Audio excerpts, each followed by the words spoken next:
जय श्री कृष्ण दोस्तों। आज की हमारी कहानी है राजा का घमंड। एक राज्य के राजा ने अपनी बढ़ती उम्र देख फैसला किया कि वह राजपाट से संन्यास ले लेगा, परंतु उसका कोई पुत्र नहीं था जिसे वह राज्य सौंपकर जिम्मेदारी से मुक्त होता। राजा की एक पुत्री थी जिसके विवाह की योजना भी राजा को बनानी थी। इसीलिए उसने मंत्रियों को बुलवाया और कहा कि कल प्रातः जो भी व्यक्ति सबसे पहले इस नगर में प्रवेश करेगा उसे यहाँ का राजा नियुक्त किया जाएगा और मेरी पुत्री का विवाह भी उसी से कर दिया जाएगा। अगले दिन राज्य के सैनिक फटेहाल कपड़े पहने एक युवक को ले आए और उसका राज्य अभिषेक किया गया।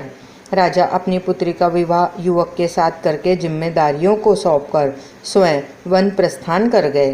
धीरे धीरे समय बीतता गया और उस युवक ने राज्य की बागडोर संभाल ली और एक अच्छे राजा की तरह राज्य की सेवा में लग गया। उस महल में एक छोटी सी कोठरी थी जिसकी चाबी हमेशा राजा के पास में वो अपनी कमर में लटकाए रहता था। सप्ताह में एक बार वह उस कोठरी में जाता, आधा एक घंटा अंदर रहता और बाहर निकलकर बड़ा सा ताला उस कोठरी में लगा देता था। इस तरह राजा के बार बार उस कमरे में जाने से सेनापति को अचंभा होता था कि राज्य का सारा खजाना, सारे रत्न, मणि, हीरे, जवाहरात तो खजांची के पास है। सेना के शास्त्रागार की चाबी भी मेरे पास है और अन्य बहुमूल्य कागजात की चाबी मंत्री के पास है।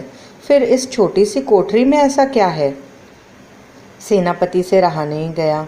उसने हिम्मत करके राजा से पूछा, राजन, उस कमरे में ऐसी कौन सी वस्तु है जिसकी सुरक्षा की आपको इतनी फिक्र है? राजा गुस्से में बोले, सेनापति, यह तुम्हारे पूछने का विषय नहीं है। यह प्रश्न दोबारा कभी मत करना।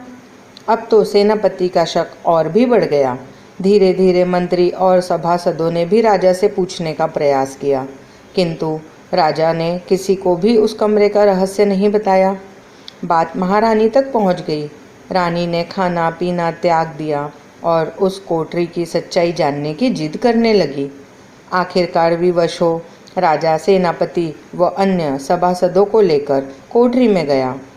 अंदर कुछ नहीं था सिवाय एक फटे हुए कपड़े के जो दीवार की खूंटी पर लटका था। मंत्री ने पूछा कि महाराज, यहाँ तो कुछ भी नहीं है। राजा ने उस फटे कपड़े को अपने हाथ में लेते हुए उदास स्वर में कहा कि यही तो है मेरा सब कुछ। जब भी मुझे थोड़ा सा भी अहंकार आता है तो मैं यहाँ आकर इन कपड़ों को देख लिया करता हूँ। मुझे याद आ जाता है कि जब मैं इस राज्य में आया था तो इस फटे कपड़े के अलावा मेरे पास कुछ भी नहीं था। तब मेरा मन शांत हो जाता है, घमंड दूर हो जाता है और मैं बाहर आ जाता हूँ। जय श्री कृष्ण दोस्तों।